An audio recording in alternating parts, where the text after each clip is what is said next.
అందరికీ నమస్తే. ఆంధ్రప్రభకు స్వాగతం. నేను మీ సంతోషి. మనతో సీనియర్ జర్నలిస్ట్ అయినటువంటి కిరణ్ గారు ఉన్నారు. నమస్తే సార్. నమస్తే మా. షేబాజ్ షరీఫ్ కనుక చూసుకున్నట్లయితే సో మీరు సింధు జలాలను ఆపితే మేము రక్తం పారిస్తామని చెప్పేసి సో అంత ధైర్యంగా ఎలా చెప్పగలుగుతున్నారు సార్? మన ఇప్పుడు దేశ ఆర్మీ సైన్య బలగాలు చూసుకున్నట్లయితే మన ఇండియన్ ఆర్మీ 4th అంటే 4వ స్థానంలో ఉంది. పాకిస్తాన్ ఆర్మీ చూసుకున్నట్లయితే 12వ స్థానంలో ఉంది. సో అది చూసి కూడా వీళ్ళు ఎందుకు ఇంత ధైర్యంగా సవాళ్ళు విసురుతున్నారు? సో అంటే చైనా నుంచి ఏమైనా సపోర్ట్ వచ్చే అవకాశం ఉందంట? ఉడత ఊపులు అంటారు కదా, అలాంటి ఉడత ఊపులే ఇవన్నీ అనుకోవాలి. ఎందుకంటే సింధు జలాలని ఆపేస్తే మేము యుద్ధంగా పరిగణిస్తే రక్తపు టేరులు పారిస్తామని చెప్పి మాట్లాడుతున్నారంటే సింధు జలాలు వాళ్ళకి ఎంత ఇంపార్టెంటో మనకి అర్థమవుతుంది. ఇవాళ ఇంకొక ఆర్మీ చీఫ్ ఏమన్నాడు, ఒక మాట, మా జీవనాడి కాశ్మీరు అన్నాడు. సో ఆ రకమైన స్టేట్మెంట్లు ఇవ్వటం ద్వారా కవ్వింపు చర్యలకు పాల్పడుతూ ఉన్నారు. సో మాటలతోటి కొంత డైవర్షన్ చేస్తున్నారేమో అని అనిపిస్తుంది. ఎందుకంటే కామ్గా ఉంటే ఏమనిపిస్తుంది అంటే, కామ్గా ఉంటే వీళ్ళు దెబ్బతీసేసి కామ్గా ఉన్నారు, లేకపోతే భయపడుతున్నారనో, లేకపోతే వీళ్ళకి సంబంధం ఉంది కాబట్టి దొంగ కావాలని కామ్గా ఉన్నాడంటే ఎదురుదాడి చేస్తే మన మీదకి రాదు అన్న ఉద్దేశంతో వాళ్ళు చేస్తుండొచ్చు. ఇకపోతే మీరన్నది చైనానో ఇంకొక దేశమో చేస్తుందా అంటే దాని గురించి ఒకసారి మనం క్లియర్గా మాట్లాడుకుందాం. ఇవాళకి వాళ్ళ యుద్ధం వస్తే ఆ యుద్ధాన్ని ఎదుర్కొనే ఒక శక్తి సామర్థ్యాలు పాకిస్తాన్కి లేవు. ఇప్పుడు మీ దగ్గర మిమ్మల్ని ప్రొటెక్షన్ కోసం ఒక 10 మందిని పెట్టుకున్నారమ్మా. నన్ను ప్రొటెక్ట్ చేయడం కోసం నేను ఒక 15 మందిని పెట్టుకున్నా. మీకు నాకు గొడవ అవుతుంది. సో ఈ వారంలో ఏ రోజైనా నేను మీ మీద దాడి చేయొచ్చని మీరు 10 మందిని పెట్టుకున్నారు. మీరు నా మీద దాడి చేస్తే నేను 15 మందిని పెట్టుకున్నా. కానీ ఈ వారం అవ్వచ్చు మీరు దాడి చేయడానికి, 10 రోజులు అవ్వచ్చు, 15 రోజులు అవ్వచ్చు. కానీ నేనేంటంటే ఒకవేళ దాడి చేసినా కానీ దాడికి సంబంధించి వాళ్ళందరినీ ఆ 10 మందిని మీరు పోషించాలిగా. మీరు పెట్టుకున్న వాళ్ళ 10 మందిని పోషించాలా లేదా? పోషించడానికి మీ దగ్గర డబ్బులు ఉండాలిగా. సో నా దగ్గర డబ్బులు ఉండాలి, మీ దగ్గర డబ్బులు, నా దగ్గర డబ్బులు ఉన్నాయి, మీ దగ్గర లేవు. అట్లాంటి పరిస్థితి, మీలాంటి పరిస్థితి ఇవాళ పాకిస్తాన్ది కూడా. పాకిస్తాన్కి మీరు చెప్పినట్టుగా 4వ స్థానంలో ఈ మిలిటరీ బలగాలు, ఈ బలం పోలిస్తే 4వ స్థానంలో భారత్ ఉంటే 12వ స్థానంలో అది ఉంది. జీడిపిలో 4వ స్థానంలో భారత్ ఉంటే 43వ స్థానంలో వాళ్ళు ఉన్నారు. $80 మిలియన్ భారత్ ఖర్చు పెడుతుంటే డిఫెన్స్ మీద, వాళ్ళు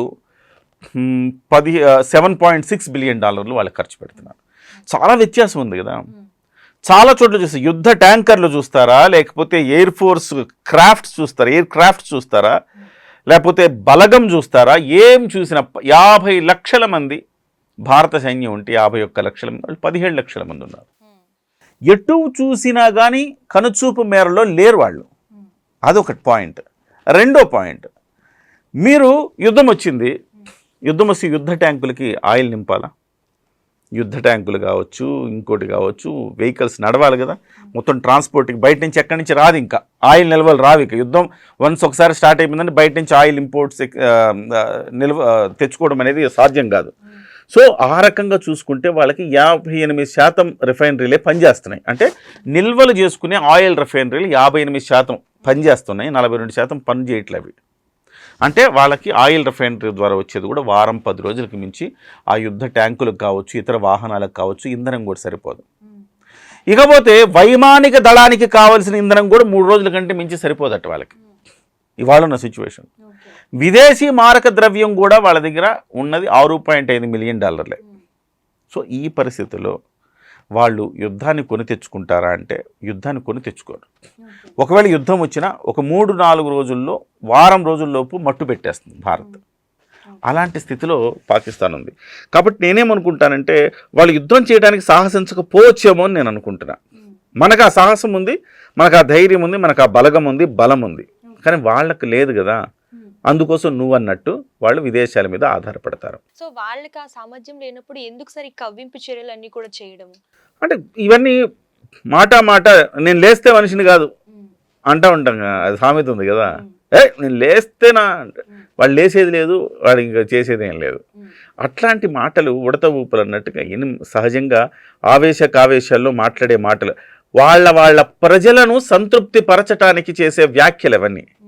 ఏంటి మనం కామ్గా ఉన్నాం అనుకుంటారు కదా, అబ్బా భలే ఇచ్చాడ్రా పాకిస్తాన్, వార్నింగ్ అంటే భలే ఇచ్చాడ్రా మనోడు, రక్తపు టేరులు బాగా ఇచ్చాడ్రా, మనం రెడీగా ఉన్నాం అనే ఒక ప్రజల్లో ఒక కాన్ఫిడెన్స్ క్రియేట్ చేయడం కోసం అది. సరే, నెక్స్ట్ ఇంకో కోణం చూద్దాం. ఇంకో కోణంలో విదేశీ, నువ్వు అడిగినదే, చైనాతో వాళ్ళు ఏమన్నా దోస్తీ ఉంటుందా?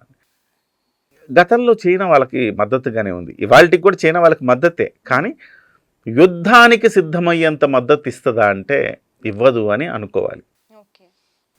ఇవాళ మోదీ సారథ్యంలో ఉండే విదేశాంగ విధానం చాలా చాలా పవర్ఫుల్ మా.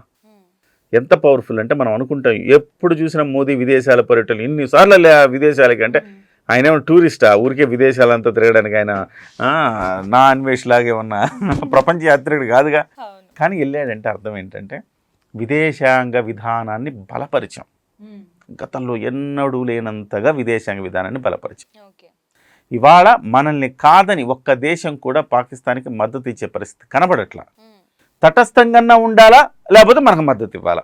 ఉదాహరణకు అమెరికా, రష్యా, ఫ్రాన్స్, బ్రిటన్ ఇలాంటి దేశాలన్నీ కూడా మనకు మద్దతు ఇస్తాయి. Israel, Saudi Arabia, even Muslim countries కూడా మనకు మద్దతు ఇచ్చే ఉన్నాయి, దుబాయ్, ఖతార్ ఇలాంటివి. At the same time Italy కాదు, టర్కీ, ఇరాను, ఇరాకు ఇట్లాంటి కొన్ని కంట్రీసు, ఈజిప్టు అంటే ముస్లిమ్స్ ఉండే ఈజిప్టు ఇలాంటి, బంగ్లాదేశు ఇలాంటి కంట్రీసు తటస్థంగా ఉండే అవకాశం ఎక్కువ ఉంది. పాకిస్తాన్ మద్దతు ఇవ్వు, మనకు కూడా ఇవ్వవు, తటస్థంగా ఉంటాయి, ఒక మాట అంటుంటాయి, నేరుగా ప్రత్యక్షంగా మద్దతు ఇవ్వు, పరోక్షంగా పాకిస్తాన్కి మద్దతు ఇస్తాయి. కానీ బట్ ఒక మాట మద్దతు మాత్రమే ఉంటుంది తప్ప అంతకు మించిన మద్దతే ఉండదు. మనకి బలమైన దేశాలు మద్దతుకున్నాయి. చైనా కూడా ఇవాళ తటస్థ వైఖరి అవలంబించే అవకాశం ఉంది. ఎందుకంటే చైనాకి మనం కావాలా.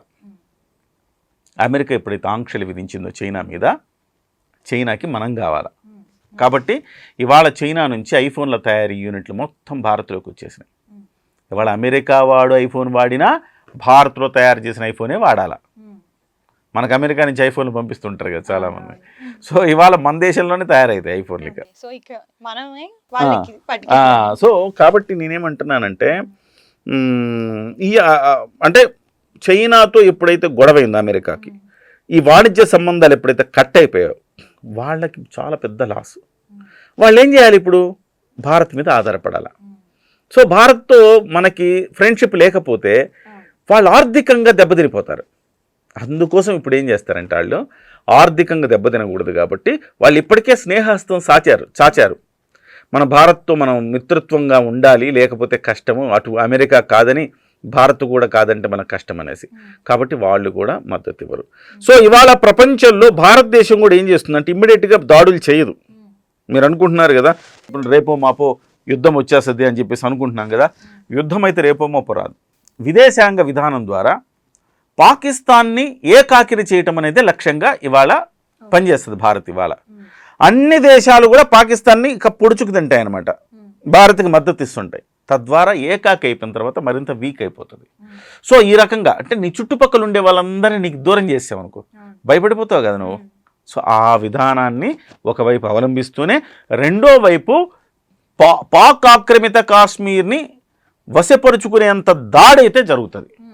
ఆ స్థాయి దాడి అయితే ఈసారి చాలా పెద్ద దాడి జరుగుతుంది. రేపు జరుగుతుందా, నెల తర్వాత జరుగుతుందా, 3 నెలల తర్వాత జరుగుతుందా చెప్పలేము. సో వాళ్ళు అప్రమత్తంగా ఉన్నారు కాబట్టి అదును చూసి దెబ్బ కొట్టాలి. ఒకసారి కొట్టడం అంటూ జరిగితే మళ్ళీ వెనక్కి తిరిగి చూసుకోవడం ఉండకూడదు. సో అందుకోసం ఆలస్యమైనా కానీ ఒక అడుగు వెనక్కి వేసినా సింహం ఏం చేస్తుంది, బలంగా పంజా విసురుతుంది. ఇప్పుడు అదే పరిస్థితుల్లో భారతదేశం కూడా ఆలోచిస్తూ ఉంది. కాబట్టి ఒకటి విదేశాంగ విధానం ద్వారా పాకిని ఏకాకించేయడం, 2 సింధు జలాలు ఆపేయడం ద్వారా వాళ్ళకి ఇబ్బంది క్రియేట్ చేయటం, 3 ప్రపంచ దేశాలందరూ దాన్ని ఏకాకి చేస్తే ఆర్థికంగా ఉక్కిరి బిక్కిరి అయిపోవటం, 4 ఏదైనా అదును చూసి దాడి చేయటం. ఈ క్రమంలో భారతదేశం వ్యవహరిస్తుంది తప్ప నేరుగా యుద్ధం చేసేద్దామని అనుకోదు. సో రాబోయే రోజుల్లో యుద్ధం రాకపోవచ్చు, కానీ యుద్ధం వచ్చినంత పని అయితే జరుగుతుంది.